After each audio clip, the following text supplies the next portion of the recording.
Hey guys, it's CS Joseph with csjoseph.life. Do another episode for season 18. This is known as what is the second cognitive axis, also known as fire and wind. And this is a members live lecture. Members have an opportunity to watch this lecture before anyone else does. And then we have a little Q&A at the end of the lecture relating specifically to the content of this particular lecture, so be aware of that. And when this live stream is done, it'll be packaged up and sent out to those of you who are on our email list. So if you went to csjoseph.life/typegrid and then got onto the email list and received your free type grid in your email, you'll also be getting these lectures for season 18, and there is a ton of these lectures, like a lot of them within season 18, which is the cognitive mechanics season. So with that, it's just kind of like, okay, yeah, we'll go for it. And yes, new haircut, thank you for pointing that out. And it's because I'm just really tired of having long hair and having to deal with it and having to put up with it. So I'm just like, fine, 0 on the sides, 3 on the top, blend it in. I just don't care right now. I got other shit to worry about. You know what I'm saying? So anyway, for those of you who have been on our email list, thank you, and stay on our email list, because if you unsubscribe, you're going to lose out on season 18 episodes. So you're not going to want to do that. I don't recommend it. So anyway, let's change our camera angle here. We got our fresh little electronic whiteboard ready to go, and we're going to handle it. Oh, I'm sure I look fine with long hair. My issue is that I hate managing long hair, particularly since we're discussing my hair right now. I have the point coming down on the top right here, and then I got another one coming down here, and it looks like I have this flat carpet thing coming off the side of my head. And it's the most annoying thing in the world, and I absolutely hate it. So yeah, not really interested in that whatsoever. And I get to torture all of you with eating this hamburger that Railgun has just provided me. Thank you very much. So I'm going to eat this hamburger now, and y'all are going to have to enjoy me, enjoying this hamburger while I'm providing this lecture. It's going to be fantastic.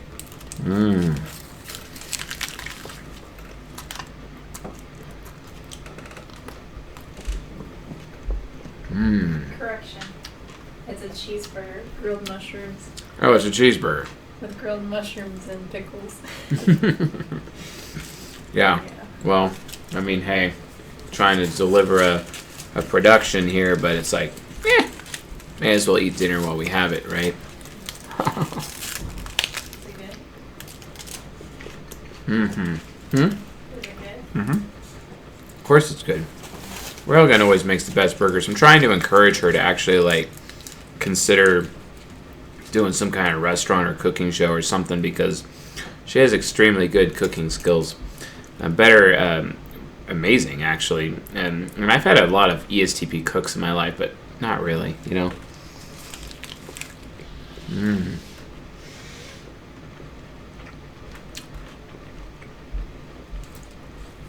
Hair and food. Okay, fair enough. Yeah. So, fresh fades for days. Yeah, I'm keto for the moment. I've been going in and out though for other reasons, but yeah, keto for the moment.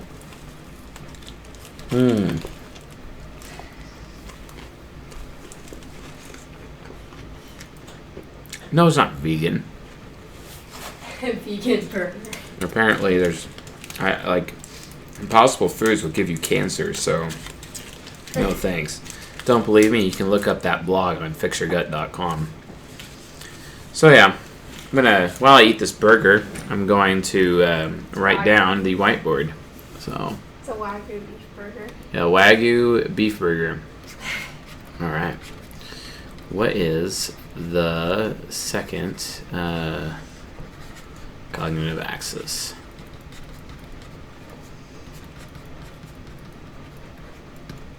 Awesome. And that is fire plus wind. Pipe, symbol, introverted intuition plus extroverted sensing, right? It's going to be pretty awesome. Fat Fiction on Amazon Prime. Great document. Really? What's that document all about? That would be funny to see Nom Nom Nom Seed My Food live stream. Come on. Come on.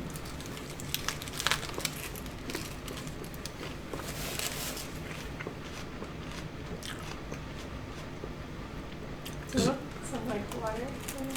Yeah, that would be great. Thanks. You want your strawberry cheesecake? No, I'm good. Yeah, Rega made strawberry cheesecake too. I was like, dang. It was really good. It's like the best cheesecake I've ever had in my life, you know? Mm-hmm. Oh, Mark Hyman. Yeah, Mark Hyman's cool. I really like Mark Hyman. It's fantastic. Okay, so we are going to get this whiteboard in this direction. I made here. 3 different types of cheesecake, keto cheesecakes yesterday. Yeah. The strawberry is my favorite. She made like blueberry leaven, and not really down for the matcha though. The matcha was not really my preference at all. So let's shade this in. Just a nice little yin and yang symbol here. For the sake of this live stream.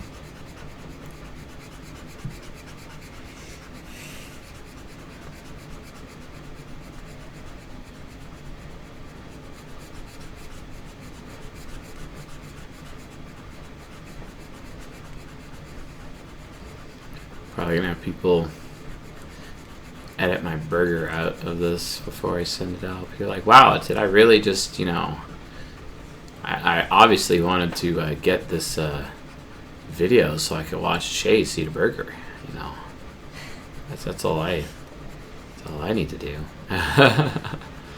People pay money for it. Not really. I'm just I don't think so. Yeah, you're hungry now, huh? Well, it happens. It always happens. Because if it doesn't, you'll die. Yeah, I still have my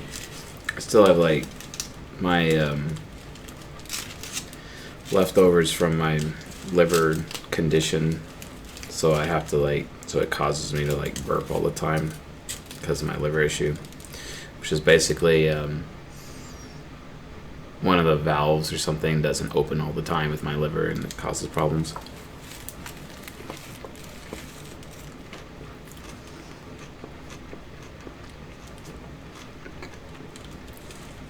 Yeah, you just ate? Alright, cool. Crunchy lettuce. Mm-hmm. Crunchy Hmm. like that weirdo who likes to watch you eat. Huh. Yeah, well, I haven't eaten all day, and I've been sitting at this desk all day working, so. What do you bacon there? I do the eggs and the sausage. You take that away. No, I don't. Just take that away. Thanks. Cool. Alright, now we can focus on the lecture at hand. Apparently I have now consumed dinner in under 3 minutes. Congratulations me, I guess. I hope you guys can actually read this. Okay, so starting at 9:22, the actual what is this the second cognitive axis, fire and wind, introverted intuition plus extroverted sensing. So we finished talking about last month extroverted intuition plus introverted sensing, also known as the earth and water elements. So people who are attached to these kinds of elements actually have a high interaction with these elements, and we were talking about previously. No, I will throw you out of this room. No, it's just Don't do that. Stop distracting. The burger was enough. Okay. And yeah, it happens to be all the time, Anthrax. I mean, curse of being pragmatic, right? Maybe, I don't know. So extrovert intuition, introverted sensing. We talked about how like people have these affinity for various elements. There's a lot of elemental affinity out there. So, and an example of the affinity is that when you're having elemental affinity, that's why we call it affinity or affinities in the Ultimate Messaging Formula. For example, ultimatemessagingformula.com. We find ourselves in a situation where it's like, okay, hey, I'm an NE user, so I'm a water element, so I really like being, close to the water. Or I'm an introverted sensor, so I'm an earth element, so I like to be in the mountains. And that's basically just how I am. If I'm not near like the water in some capacity, be it ocean or river or lakes, I'm pretty unhappy, basically, because of like primarily extrovert intuition. But then you look at introverted sensing, and you have like the super high introverted sensors. They're on top of like the mountains, for example. Like Henry David Thoreau, he had his cabin in the mountains when he started writing his books, Walden or Civil Disobedience, for example, and that guy's an ISTJ. So it's an important thing. So I don't know why that statement was relevant to say, because when it comes to multitasking, Tanya, I multitask all the time. Like, I drive and lecture all the time. I longboard and lecture all the time, or at least I'm practicing that. So, like, multitasking is a thing for me. So I don't like this whole BS, let's just judge an entire gender by one statement thing. I mean, sometimes it's relevant for those types of stereotypes, but most of the time they're not. And I would just rather promoting understanding about individual people. So, anyway, be that as it may. Elemental affinity is a thing, and we were talking about last week how like an NI user, a high NI user, likes playing with fire, for example.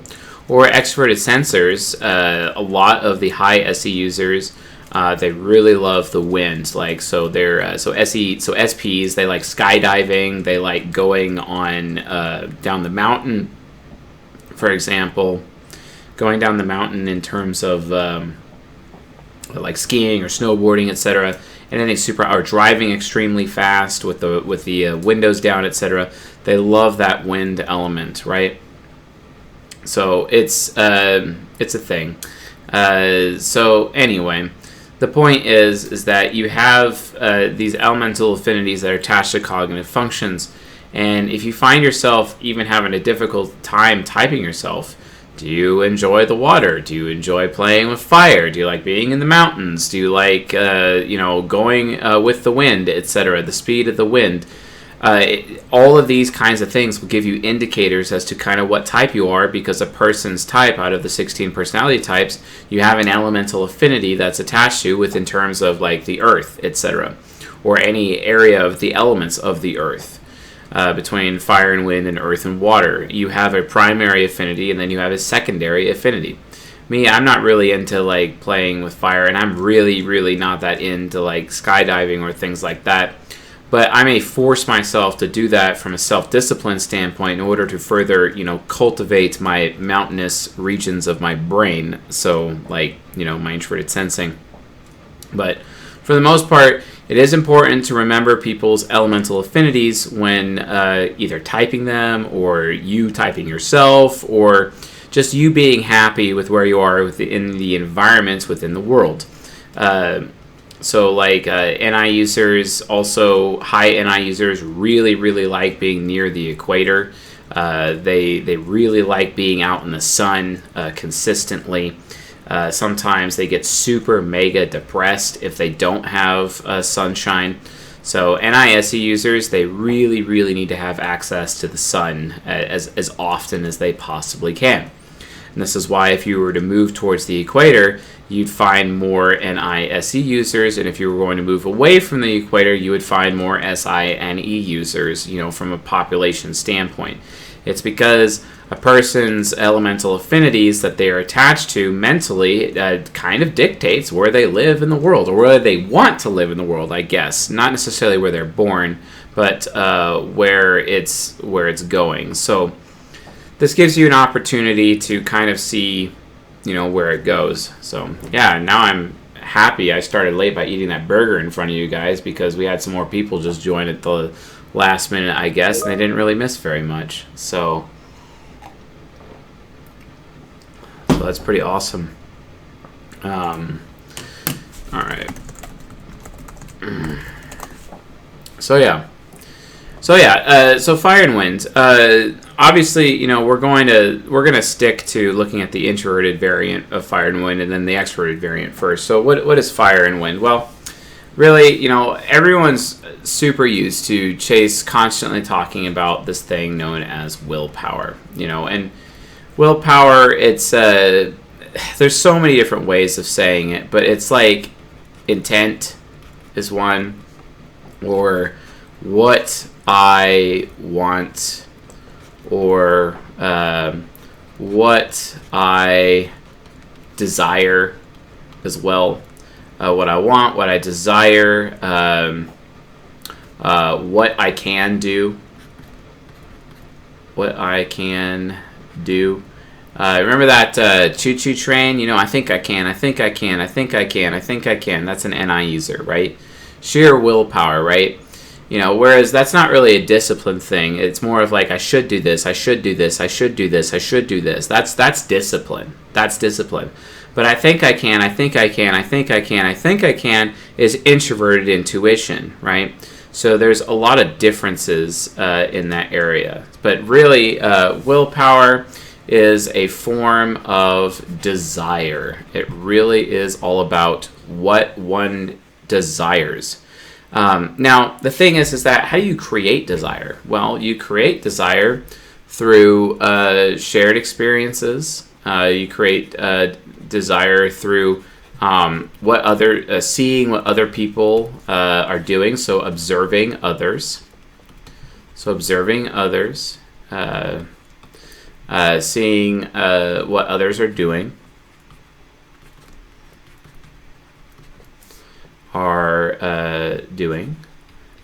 also totems, reminders,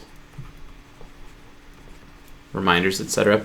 Without totems or reminders or shared experiences, or showing others, or seeing what others are already doing or what others have already done, listening to stories. This is basically, where desire comes from. So if you guys look at it this way, we have input, process, output, and then feedback. And then input is extrovert intuition. Process is introvert intuition. Output is extroverted sensing. And feedback is introverted sensing. Right here, for example, you can kind of start to see, a pattern of what we're doing. And we discussed this like at the very beginning of this lecture series, right? But process and output is really, really important, because desire. Now, here's the thing. Desire can be created in two ways using this loop, because it can go either direction, right? But you can input a desire this way through extrovert intuition to influence introvert intuition. You'd be like, hey, you might want to do that because I had this really good experience. But then when it comes to extroverted sensing, sometimes extroverted sensing can also cultivate desire as well, because extroverted sensing is like, hey, I saw what that person is doing, I want to do it too. Or if it feels good, do it. Or, hey, everyone else is having sex right now, they're 16 and everyone else is having sex, so why can't I have sex? This being a 16-year-old girl talking to her father after telling her that she can't be having sex with her boyfriend while she's living under his roof, for example, right? That's an example. But introvert intuition ultimately is literally unfettered desire. And a result of desire is basically willpower, right? It is desire, or personal intent, what I could see within my own future. So Here's another way. My future. And it's like, you see that woman and she goes to a wedding and she sees the groom and she's like, yeah, I definitely want a guy like that. Definitely see a kind of guy like that in my future, right? Because she's extroverted sensing the experience that her girlfriend is having who's getting married to this man, and she's like, yeah, me too, basically, right? And that's literally what introverted intuition often is. Yeah, me too. Yeah, me too, right? We're going to talk a little bit about some social engineering aspects to that and whatnot, and how things can happen there. But yeah, it's literally just, yeah, me too. Yeah, me too. It's a very NISE thing. That's like when you have children, and if you do one thing for one children, if you have an extroverted sensing child, that child will also demand that they get it too. And it's so interesting that out of all of the NISE users out there, there's only 2 of them that are interest based. There's also only 2 of them, or no, not interest based, but there's 2 of them that are systematic. There's only 2 NISE users out there that are systematic. The rest of them are all interest based. So it's very dominated on what can I get out of it, right? So you have the systematic types, which are the NTJs, who don't have that. So they're kind of the odd man out in this a particular situation. My husband says I have no willpower. This is because I give into things like my desire for Hershey bars with almonds. No, that's not willpower. That's self-discipline. He doesn't know what he's talking about.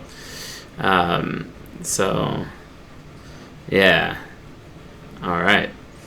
Another thing what's really important is that while that is desire, NE is more of imagination, right? Imagination and being able to imagine, consequences, right? Consequences for everyone, which is super important. Consequences. Whereas extroverted sensing is a little bit different. It's more of reactions. It's more of reactions. And when you look at reactions, you literally have desire, which is another form of desire, is intent, right? You have intent, and then when you look at extroverted sensing, what is extroverted sensing? It is actions, right? It's other people's actions, what other people are doing. So an NI user uses extroverted sensing to see other people's actions, and then they decide for themselves if they want to do it or not. See, that's the thing. Oftentimes, I talk about willpower and intentions and desire a lot when it comes to introverted intuition, but that's more of the positive side of things. That's the positive. What about the negative? There's positive and there is negative sides to introverted intuition. So what is it? Okay, well, you have I want, and then you have I don't want. Okay? I don't want. The negative really matters too, because here's the thing. Anytime an NI user, and they can't shut this off, they're so used to it, they're not even aware they do it. Anytime an NI user goes out in public, and they see what other people are wearing, they see what other people are doing, they're extroverted sensing, their brain constantly, as their brain is processing all these perceiving of seeing the output of what other people are doing, their NI is like, yeah, I want to do that. No, I don't want to do that. I don't want to do that. I want to do that. I don't want to do that. I want to do that. I don't want to do that. I want to do that. I don't want to do that. Over and over and over and over and over, so many times per second, like constantly hitting their brain over and over and over and over and over and over, like it's constant. It's constant. And because this is happening so constantly in their heads, it's no wonder that they can't hold on to any of this memory and get it over to introverted sensing. It's no wonder, because they're constantly forced to see what everyone else is doing constantly, and then they have to use the rest of their room in their heads to make the decision in their heads. I don't want to do that. I want to do that. I don't want to do that. It's like, for example, when Railgun goes to Target and she sees something some other woman is wearing there, or she sees some type of clothing that another woman is picking out, and she's like to herself, oh, I don't want that, or I do want that, I don't want that, or I do want that. And she's constantly having to make these little mini micro NI decisions every second, constantly at all times. And this is why NISE users are so bad at memory, constantly. It's so annoying to them, and they get like super, like they forget a lot of stuff about it. So it's hitting their heads on, like they don't. I want, I don't want, I want, I don't want, and their heads are focusing on that. Where you look at introverted sensors, we don't do that. Like, sometimes people, like, as much as people say that NISE users can be like airheads a little bit, especially when they're combined with TE, so like Wayfarers often have the reputation of being airheads. And look at Paris Hilton, right? Everyone thinks she's a freaking airhead, yet she's an INTJ. You see what I'm saying? So in that situation, you start to realize some differences, because an introverted sensor, they're not having to make those micro decisions in the moment about, oh, I want to do that, I don't want to do that, I want to do that, with like everything they're seeing. They don't have the burden of making those micro decisions. This is why they can have longer term memory, because there's more room, there's more space in their head to be able to store that information. So that's the thing. So yes, introvert intuition, another way of saying introvert intuition is also focus. The thing is that if we're going to, for some reason, people are having a hard time following along here, allow me to tell the class about what this actually means. So, an NI hero, for example, yeah, you guys know what you want, but sometimes you don't know what you want because you're finishers and you have a hard time starting things because you don't know where to start, right? Which means you have to bother using your extroverted sensing and actually want to use your extroverted sensing to go find out what other people are doing so that you actually do know what you want. Which means you as an NI hero don't actually really know what you want all the time, as much as you claim to do so, right? So that's not accurate, is my point. And if you have an extroverted sensing parent or hero, or even an extroverted sensing child, you still are constantly having to make the choice of what I want, what I don't want, based on observing what other people around you are doing or have done. An NI hero, however, because it's NI hero, they usually know what they want, but they don't always know all the time, and they still have to check in with what other people are doing around them in order for them to actually know what they want when they're in those situations. Eventually, NI hero will run out of that extroverted sensing observant sauce, because extroverted sensing ends up fueling introverted intuition in that regard. But then guess what? The other way is true as well. Introverted intuition can also fuel extroverted sensing, okay? So now what you guys are seeing is that when it comes to input, process, output, feedback, you actually can reverse the polarity and go the opposite direction anytime you want with this model. I haven't talked about this model. Nope. Come here. Come here. Nope. Kitty. This soft little cat toss. Yes, because we toss the kitty. That's what we do. Yeah. Yeah, or we spray you. Yeah. But you just start purring anyway, so it doesn't matter. You can't scratch the couch anymore. Anyway, so yeah, you can reverse the polarity, and it's literally all about polarity, positive and negative, right? So anyway, that's just kind of how it works. You can always reverse the polarity. Okay, kitty, you want to sit down? Okay. All right, you can sit down. You're fine. You're fine. Little INFP cat. You're cool. You're cool. She's cool.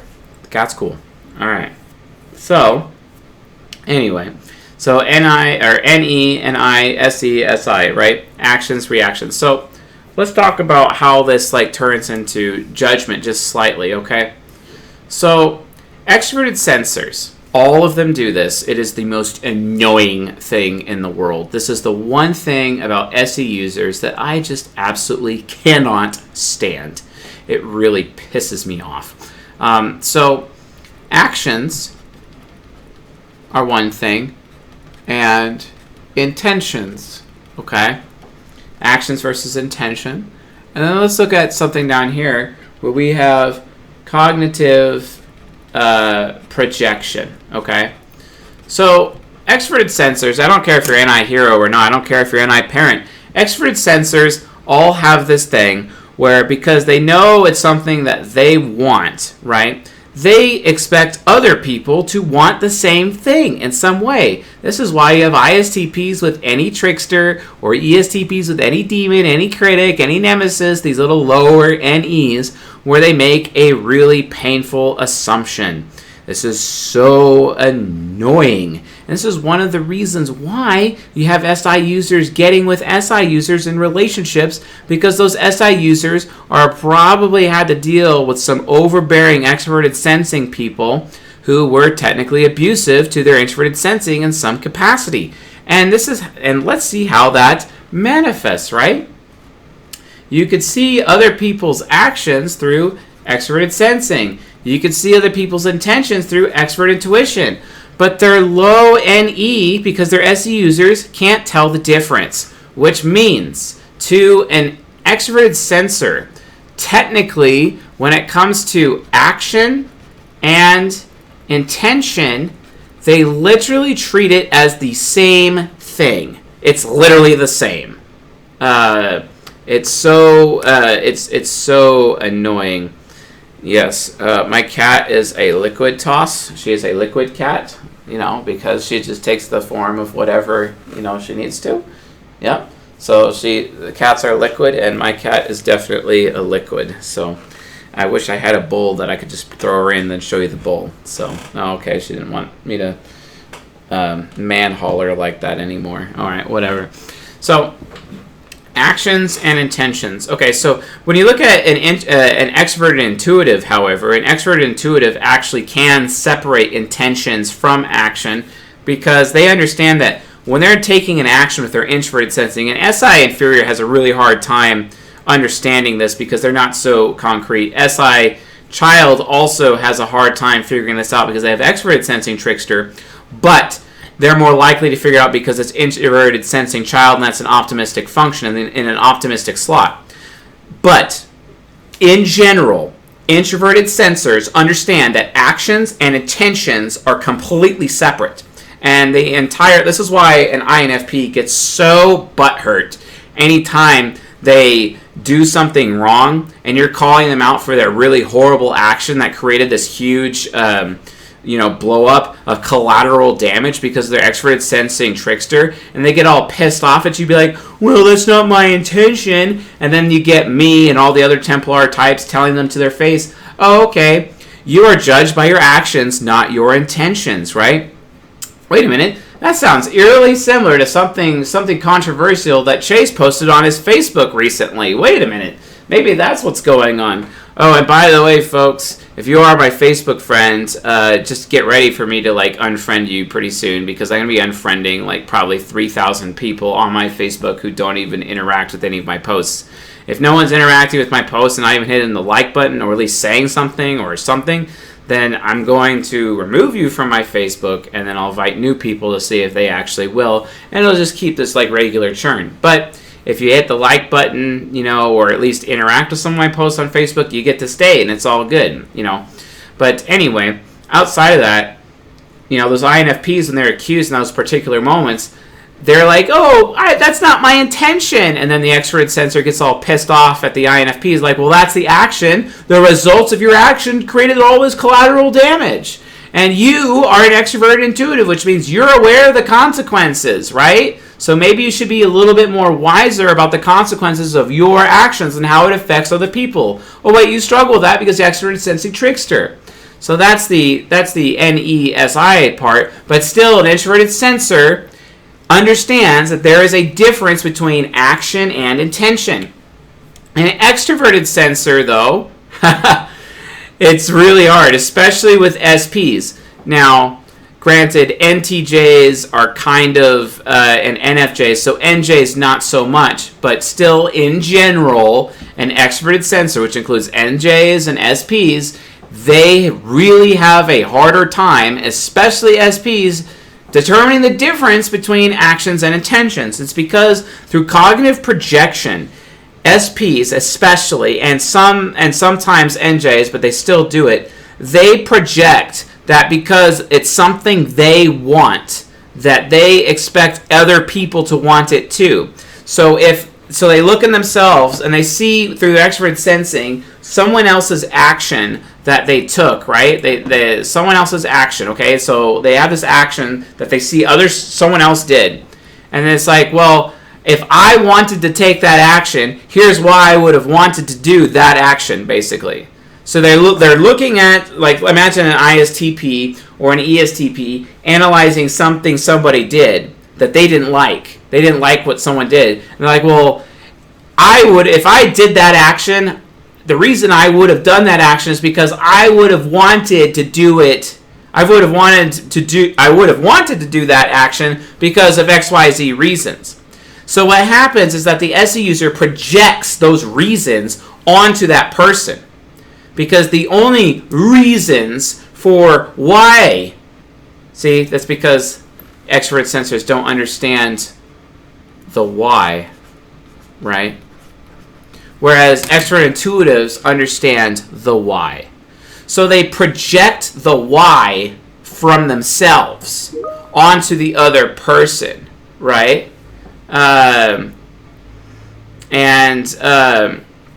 Just understand, like, that's a burden.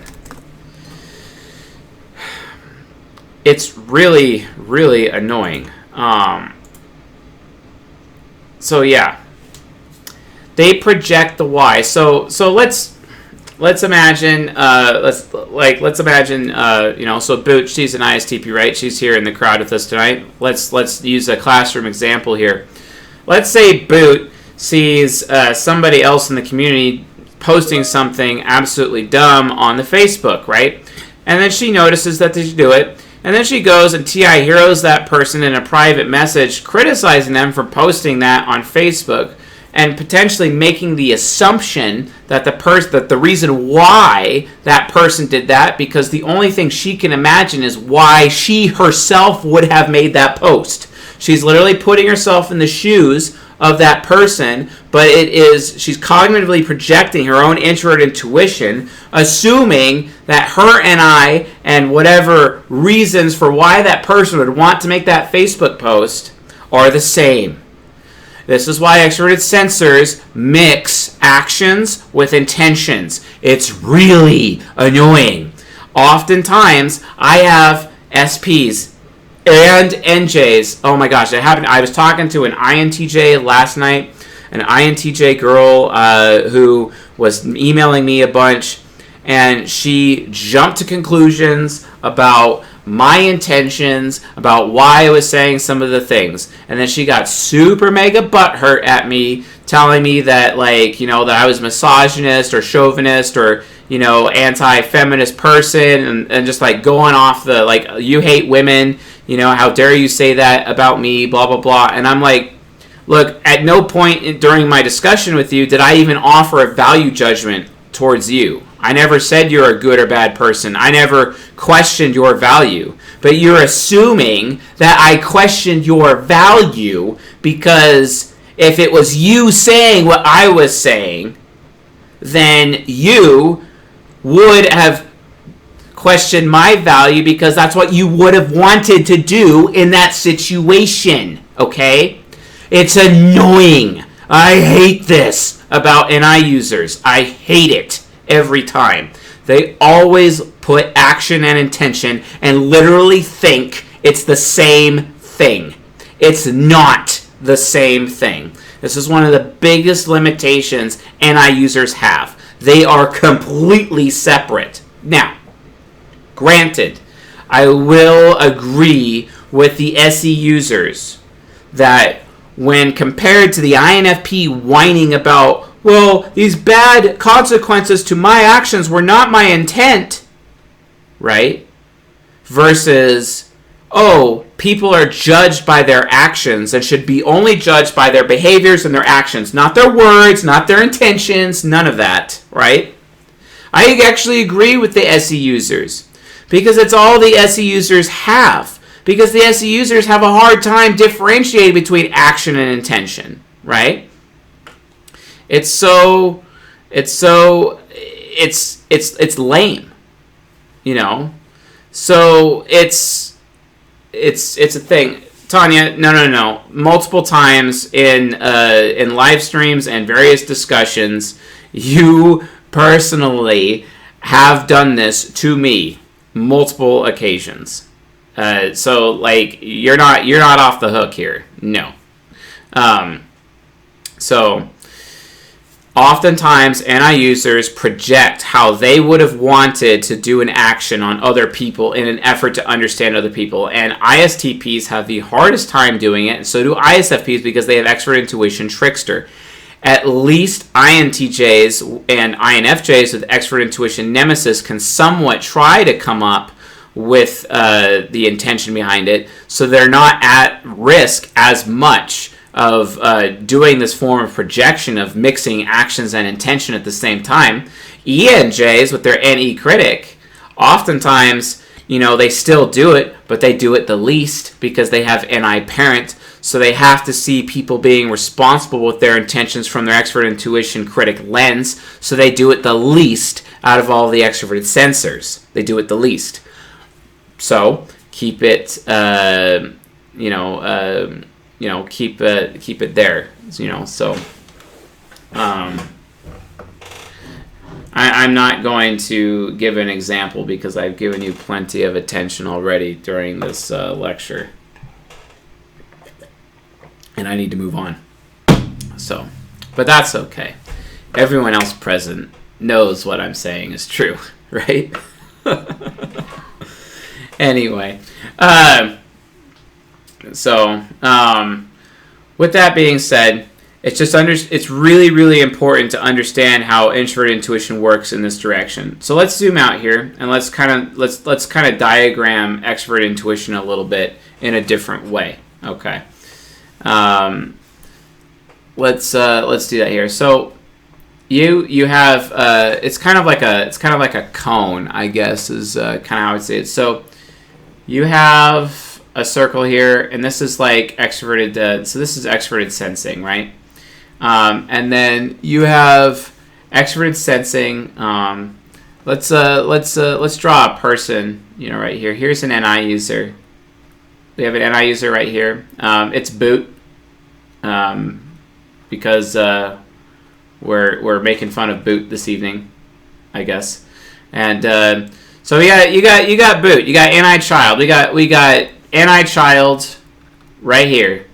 We got NI child. It's great. And then all of a sudden we got right here. We got Booga. We got Booga right here. Here's Booga. All right. Oh, over here we got Kate Nani. Right over here. Here's Kate Nani. All right. We got Kate Nani in the house. We got Booga. It's getting good. Here's Helen. We got Helen right here. Helen's hanging out. She's doing good things. And then we have, Jay Patel just showed up. We got Jay Patel in the house now. All right. So with this, I should probably share my screen, instead of being a doofus. Here we go. Less doofus. All right. So this little SE cloud, we got Boot in the center, and she's getting ready to make a decision, okay? And we got Kate Nani, we got Jay Patel, and everyone is like within this extroverted sensing awareness that Boot has with her SE parent. Oh yeah, she is SEing what everyone else is doing around her. Oh yeah, So this is going down. We got Jay Patel, we got Booga, we got Kate Nani, we got Helen. Who else we got in there? We got anyone else? Anyone else in there? We got Barb. Barb showed up. Barb's here. All right, so Barb's in here too. All right, so now, all of a sudden, all these people are just like around this NI child, and NI child's like, oh, what are all these people doing? Extroverted sensing, right? But then all of a sudden, something happens. So she sees, okay, I see what Barb's doing. Oh, I see what Kate Nani's doing. Oh, I see what Jay Patel's doing. Oh, I see what Booga's doing. I see what Helen's doing. And then all of a sudden, it literally creates a decision. One decision, which is what I want. Ding, ding, ding, ding, ding. And what she wanted is what Kate Nani was doing. Kate Nani won. So Kate Nani was doing something. Kate Nani had an introverted sensing experience. Maybe it was a memory of some kind. Doesn't matter what type he is. It doesn't matter. But there's an SI memory of some kind. And she observed it with extroverted sensing. This little SI memory showed up in here. This little SI memory right here. And the NI child is like, ooh, what Kate Nani's got going on is cool. All right, I want that too. You know what it was? I'll tell you exactly what it was. It was literally an Oreo explosion. That's what it was. An Oreo explosion from Cold Stone. That's what that was. Because Kate Nani, when he showed up to this party, the dude was completely hooked up with Cold Stone. But, he just showed it up with his own Cold Stone.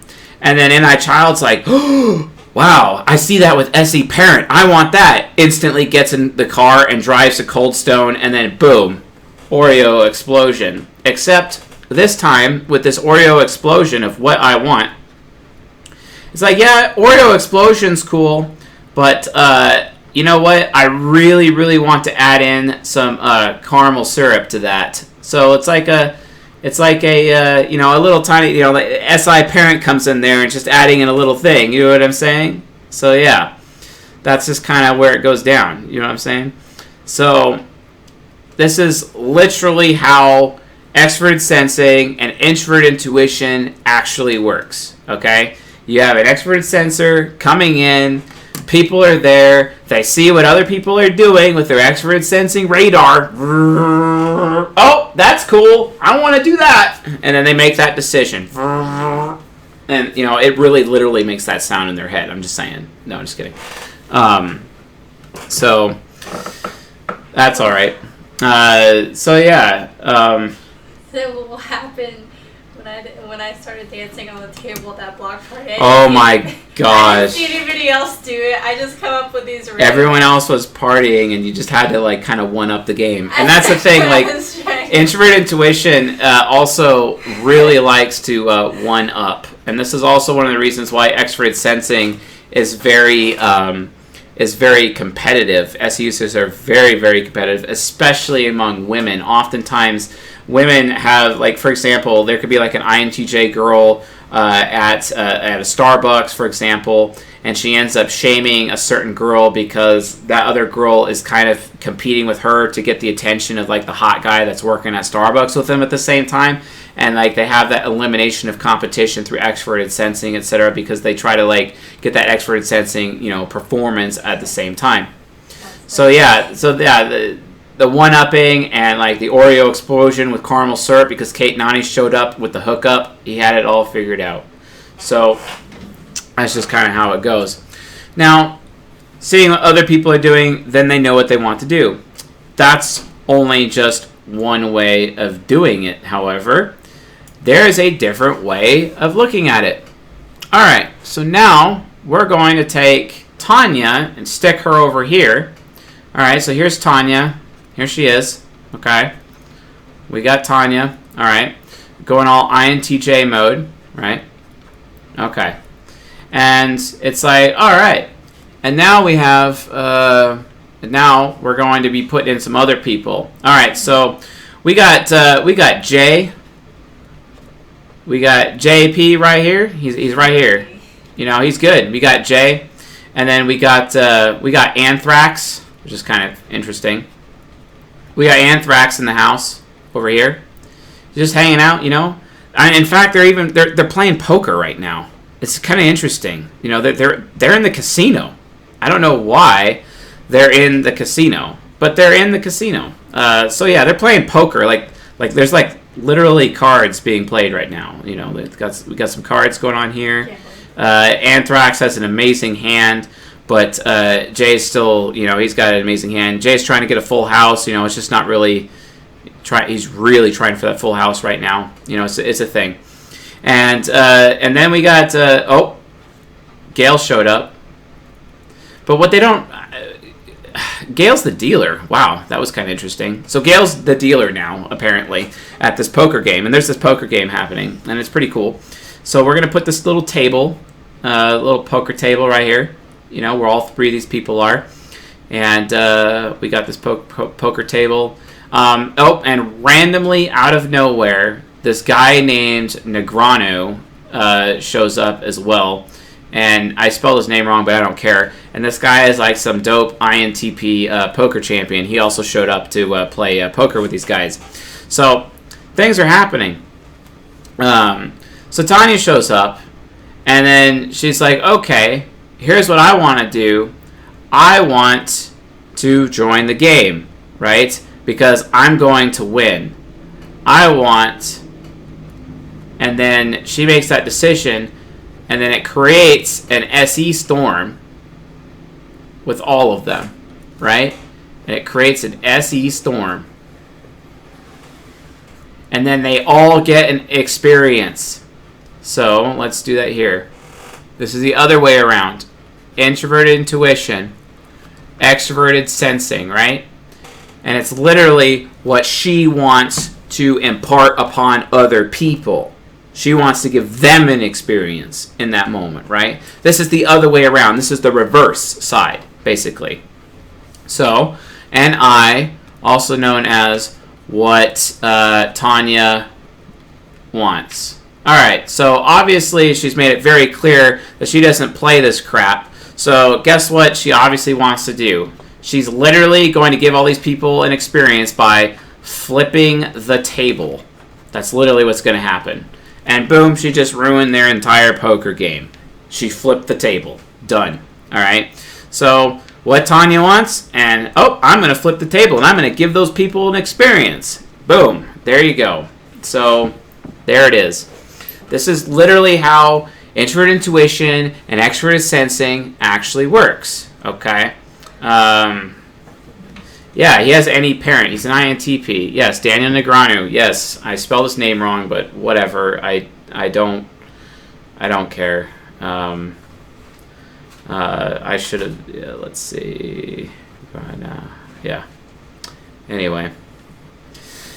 So your guys' poker game was ruined, but that's fine because it's like I win and she won by flipping the table. So whatever works. So yeah, this is, I don't know why she wanted to flip the table. It just sort of happened. It just happens, I guess.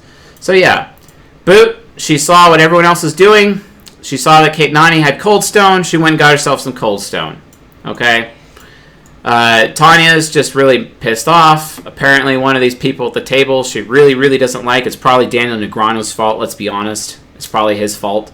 And she's like, oh, well, I'm just going to have to get you back at this thing. So, yeah, I'm going to want to flip your table, Mr. Negreanu, because you just really pissed me off. And then, boom, it's over. And she is exerting her will on these people and giving them an experience. And each of them get to walk away from this with their own little introverted sensing experience. So they all have this introverted sensing memory, these little SI memories of the table, the poker table, getting flipped by Tanya at this moment, right?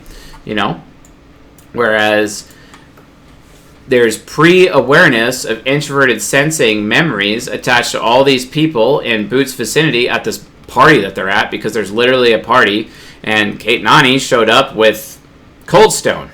And she's like, okay, this party's cool and all, bros, but like I'm out right now, so I can get that Oreo explosion, you know what I'm saying? But then I'm going to get caramel on it because that's something else I want because I'm an inner child, you know what I'm saying? But again, it's like a cone, right? Extroverted sensing, seeing everyone around, and then builds up to the one decision, right? Or That's the cone going up. But then the cone can go this way too, where it's like, hey, I want to do this, and it's the point of origin for the decision. I'm going to give you an experience, and boom, you have introverted sensing, right? So it's a thing. So yeah, that's right, Tanya. And now Daniel Negreanu is literally scarred for life because you just ruined his championship poker game. It happens, I guess. And he'll never forget you forever because it's SI Child and you don't forget anything. So yeah. Anyway. So this is literally the difference between, or like how both directions work from introverted intuition to extroverted sensing in that regard. And again, SE users, when it comes to actions versus intentions, they mix them together, which is really frustrating. However, I still agree with SE users that you still judge people by the results of their actions, which means introverted sensors need to be put on notice. Oftentimes, while an introverted sensor is not intentionally making a decision, the results of their actions still blows up in everyone's face. And to quote Railgun directly, it's like, wow, Chase, maybe you shouldn't allow yourself to get obligated because I'm the one that has to clean up the mess when it gets blown up in your face. And she's technically right about that, because my introverted sensing inferior oftentimes finds itself obligated to the wrong people, the wrong things, the wrong systems, and then she ends up getting sucked into doing it, and it's not something she even wants to do. You see what I'm saying? Because all of a sudden, her extroverted sensing is locking on to my introverted sensing, and my obligations become her obligations. And while it was not my intention to have that outcome from the beginning, the thing is, I am still responsible for the results of my actions, right? That's the so I'm not just bagging on SE users mixing action and intention here. It's still the responsibility of SI users to be aware that they're going to be judged by their actions as well. Thing is that, so also do NISE users also know that as well. But anyway, this is a really good example as to how these things work. If you notice the shape here, this is literally a cone. This is a cone. Yes, okay. Oh, this is also a cone, right? The point of origin is different. The point of origin could be with Tanya, or the result could be with Boot getting Oreo explosion at Cold Stone for some reason. One of the two, right? One of the two. It can go either way. And this shows you how the polarity can be changed within the input, process, output, feedback model with the cognitive functions that we're discussing, right? So that's kind of how it goes. Yes, the legendary sucker. No, not the Cones of Dunshire. Oh my gosh. No, not the Cones of Dunshire, which is a Parks and Rec reference. Cones of Dunshire. So anyway, that's just kind of where that goes. Now, second cognitive axis. So let's look at some examples of how this works. A cold shoulder ice cream cone. Okay, I mean, if that's what you want. So let's look at some examples. Okay. So let's do this. All right, so they were doing this. Now I want to do it. Okay? All right, so what does that mean? Okay? They were doing this. Okay? So this is extroverted sensing, right? Now I want to do it. Okay? This is introverted intuition. Okay? They were doing it within this sentence, right? Or you could look at it this way. I want to show you something. Okay? I want to show you something. All right. So we have show you something. That's extroverted sensing, right? I want to. This is introverted intuition. Okay? Now, sometimes you get these sentences in here. I want to eat. I want to eat a popsicle. All right. Is this an introverted intuition statement? It could be, but it could also be an introverted sensing statement. There's not enough information here to really classify this. This could be NI or it could be SI, actually. The thing is that if you look at the previous sentences, they were doing this, now I want to do it. You have to see the other side. And sometimes when people are informative, you don't know if there's this missing piece of information. So sometimes people are being informative, especially when you have an informative, like an ESFP. They may say the NI statement, but the SE statement is implied. They may say the SE statement, but the NI statement is implied. So sometimes when they're being informative, it's really hard. It's really easy to type direct people with their speech because they usually have all the pieces in their speech. When you're looking at informative people, it doesn't matter if they're an introverted sensor or an extroverted sensor, it can lead to confusion, right? It could definitely lead to confusion. So I want to show you something. I want to eat a popsicle, right?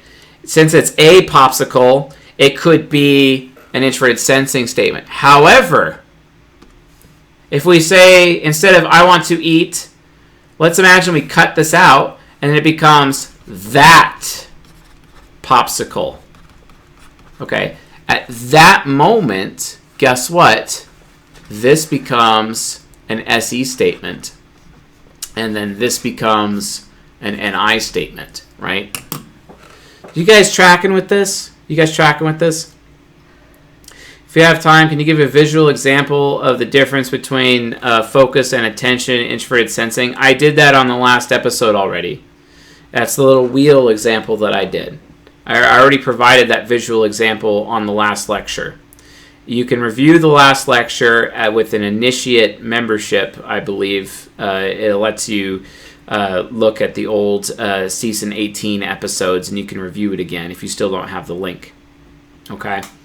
The context is how you find out where a function sits on the person stack as well. Exactly. So when you're doing cognitive axis analysis in order to type somebody, you want to identify which axes they're using in their speech. If they're an NISE user versus an SINE user, right? Which one are they, right? Well, you look at their sentences, type out everything they're saying, and literally look at the language in front of you. You can attach individual cognitive functions specifically to the words they're saying. This means you can type people through text messages, emails, what you're reading in a book, etc. Very, very important. But again, it's not good enough to make a judgment until you have both pieces. But if they're informative, you got to be aware that some of the missing pieces could be implied if you're not careful. All right? Super important. Okay?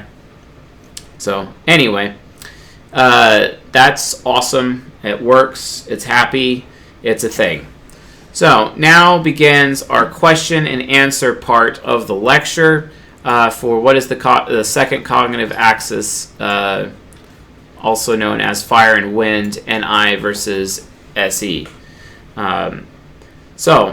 Questions begin now. And then we're going to wrap up this lecture for this evening.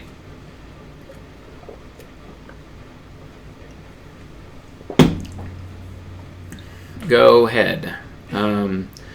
I've been typing people through internet messages lately. All right, that's awesome. It works great.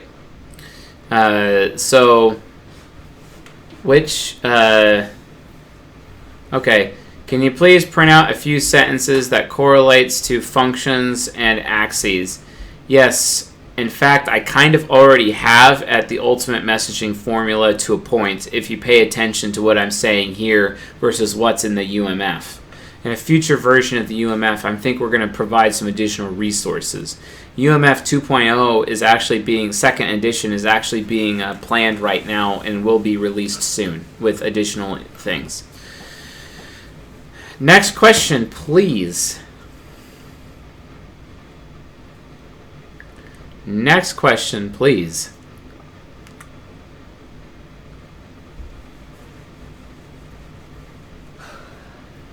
All right. No other questions, apparently. Are we good? Is this it? Is that our Q&A session? Just one question? Andre's in the house. He's got this. I guess he gets the award for only question during Q&A, apparently. Or maybe I've just hit it so far out of the park that everyone here completely understands where this is all at. Yeah, I understand the sentences would be helpful, but it will be released in a product later if you guys don't already have, the other side. So, all right, does NI hero SE inferior sound like? What does NI hero? What do you mean by that?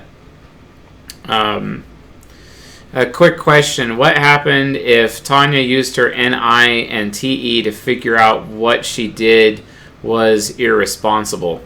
Okay, well, yeah, that's for the next cognitive axis approach, which may or may not. I don't know if Sorter may, or I think actually extroverted thinking is next. So that would be discussed in a future episode, but basically, this is just a straight up perception action with flipping the poker table in that moment, right? The reality of the situation is that obviously she has extroverted thinking and realized that people would think less of her and her reputation would probably go down the toilet and lose access to that favorite casino of hers altogether because the bouncers would probably throw her out in the dumpster in the process, right? So obviously from a TE standpoint, she'd probably not feel good about making that decision to begin with because she'd see that as irresponsible.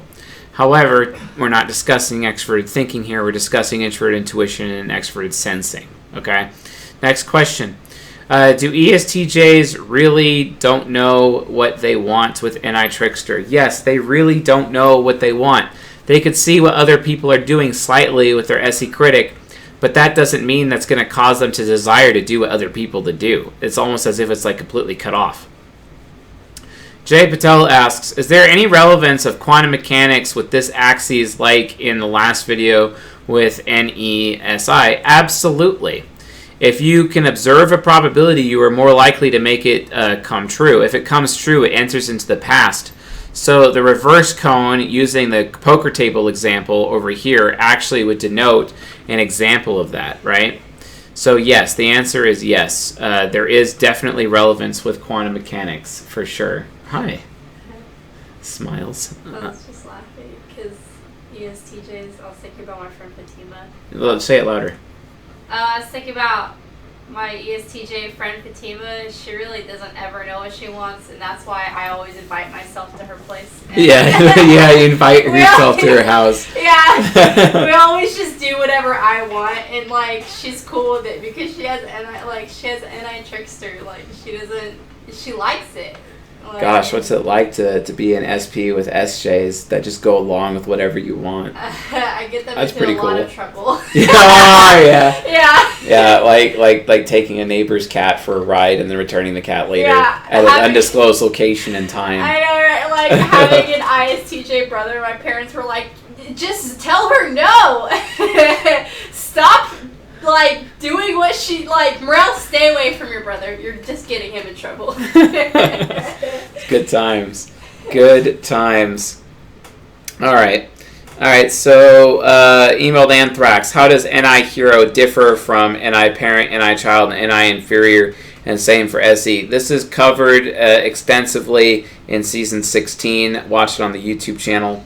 I will be doing additional Season 16 related content later, but for specifically within the context of relationships, and that content is also planned for the near future. It'll be fantastic. Next question. What is the biggest advantage NISE users have over any SI users? The biggest advantage is tactics. They have a faster reaction time in the moment to deal with a threat. That is the biggest advantage they have. However, if an SI user can see it coming, the SI user can deal with the threat better than the SE user if the SE user never saw it coming, basically. Next question. David Mee is in the house. Thank you, sir. Is NISE linked to someone telling another person, you are being judgmental, rather than I'm feeling judged by you right now? No, that's not. That's more of a TE or an FE statement within the judging functions. So that'll be in the third and fourth cognitive axis, and we'll explore that a lot more within the next couple lectures as we talk about cognitive mechanics. Jay is in the house. So NI would have difficulty determining what it wants if its interaction with others is limited. Absolutely it would. NI has difficulty in determining what it wants if it's not really around other human beings. So when you look at like the COVID-19 situation, the COVID-19 situation is absolutely destroying NI users on a regular basis because they are lacking in shared experiences with other human beings. And that lack of shared experiences is inhibiting them to know what they actually want. Whereas from an SI user standpoint, COVID-19 is destroying SI users because all of the SI users are starting to feel unwanted, even by their friends, and potentially ending relationships with their friends over it, when the reality is it's just COVID is keeping their friends away from them. And it causes them to not trust their friends so much. Very good question. All right, Gail asked, does an NISE user need to stop focusing on other people, or can they mature while focusing on what others are doing? I think both. I think that applies to both cognitive axes. I believe so. But oftentimes, it could really, really help for an SE user to stop focusing so much on other people and try to figure out what meaning they can extract from the situation of their own NI for them own selves and try to get what they want for themselves, not because of what other people want. An example of this is scarcity tactics. You can always get an NI user if you can convince them that their choice is going to be taken away from them to pressure them into making a choice, basically. And that's a problem. Emailed Anthrax asked, last video I think I remember you said NE could deal with NI using the Xanatos Gambit. How does NI deal with NE? By getting in their face and getting ready to punch them in the face and like literally forcing the NE user to contend with them in the moment. That's really the way to do it. Cole Stewart, wow, didn't know you were here, bro. Do SI or NI users have an easier time quitting addictions? Gosh, that's such a hard answer. It really depends on where your functions are. If they are in optimistic slot, absolutely it's harder. So NI child and SI child, in my experience, has the hardest time of all to actually get over addictions, which basically means INPs and ISPs have the hardest time breaking addictions. Based on my personal experience, based on my coaching practice and helping people get through addictions, as well as my experience in various 12-step programs. Although I was never considered an alcoholic, but there's various other 12-step programs available. So yes. How can NE and SI help an underdeveloped NI-SE user? By basically saying, I'm going to go do this, or I am doing this, do you want to come with me? It's literally just giving the NI user choices, and that's what will help the NI user develop. Give them choices, give them options. Jay Patel, is an NI user always trying to be chaotic or unpredictable? No, actually, an NI user, because of being able to see what they want, they can actually be far more predictable than an SI-NE user, unless the SI user in question is stuck in their comfort zone, which can happen, and that can make the SI user insanely predictable. So it really just depends how you look at it. Now, if I was to offer a generalization about the 16 types, I'd say SI heroes and SI child are probably the most predictable of all of the types. I would say the least predictable of all the types would be SI and NI inferior types. So ESPs and ENPs would be the least predictable and the most chaotic. I can't even predict what I'm going to do. Huh? Said I can't even predict what I'm going to do. But I often do predict what you're going to do. It's funny because, when you get someone on the roll and you're like, why do you keep jumping to these different conclusions that are not even relevant? It only happens when there's more people in the picture.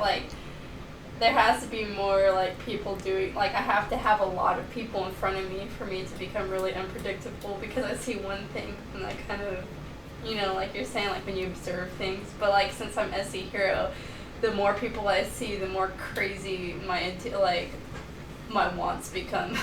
Yeah, crazy. Like getting on top of a table in the middle of a rave. ADHD. Yeah, good times. So to really answer Jay's question in terms of like how fire is chaotic and unpredictable, fire is actually very predictable if you know where the fuel source is. Just like water is predictable if you know where it flows. But fire can be unpredictable if you don't know because you don't know if the sparks are actually going to light something up. Water can be unpredictable if you're in the middle of a maelstrom and you have no idea where the waves are going to come from, for example, right? Earth, SI, can be unpredictable because there might be an earthquake. They might have an explosion of bitterness like a volcano, right? That's introverted sensing, and it has that huge, buildup, right? And then extroverted sensing is insanely chaotic because where does the wind flow? We don't really know that much about wind as much as we know about the other elements, essentially. So technically, any of the four elements can be chaotic as well as orderly, technically speaking. Awesome. Is there any other questions all relating to this presentation? Yeah, it really does go both ways. It's like you're reversing the polarity or potentially reversing the polarity within the input process output feedback loop, essentially, when it comes to the elements thereof. So, awesome. Great. Anyone else have any questions? I think I'm about to wrap this up. Just trying to get past the live stream delay here. Okay. Would this mean that air helps fire and earth helps water? It potentially can, but even water erodes away the earth. And even fire burns the oxygen up in the air, and air can move the fire. So there's a lot of different ways that you can interpret it. But remember, if you want to have a good intimate relationship, you want complementary cognitive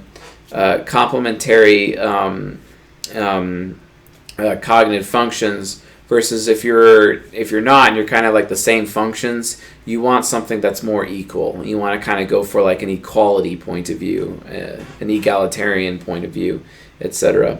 When is the next live lecture? It's about this time next month, basically. And do young NPs go around showing things? Not really. No, they don't. Extroverted sensors do. And like their toys and arts and crafts? No, not really. No, that's an extroverted sensor, John. That's not an NP. Not really. That's kind of more of like an NJ. So yeah. Anyway, folks, thank you for watching. Thank you for attending this live lecture, and also thank you for watching me eat an amazing hamburger. Or a cheeseburger, Would you sorry. like to watch him eat an amazing strawberry cheesecake? Oh my gosh, come on. No one's going to watch me eat a strawberry cheesecake. Why not? This is not going to happen. I don't think so. LOL. So, anyway, folks, you all have a good night, and I'll see you guys next time. Thanks for watching, and thanks for joining.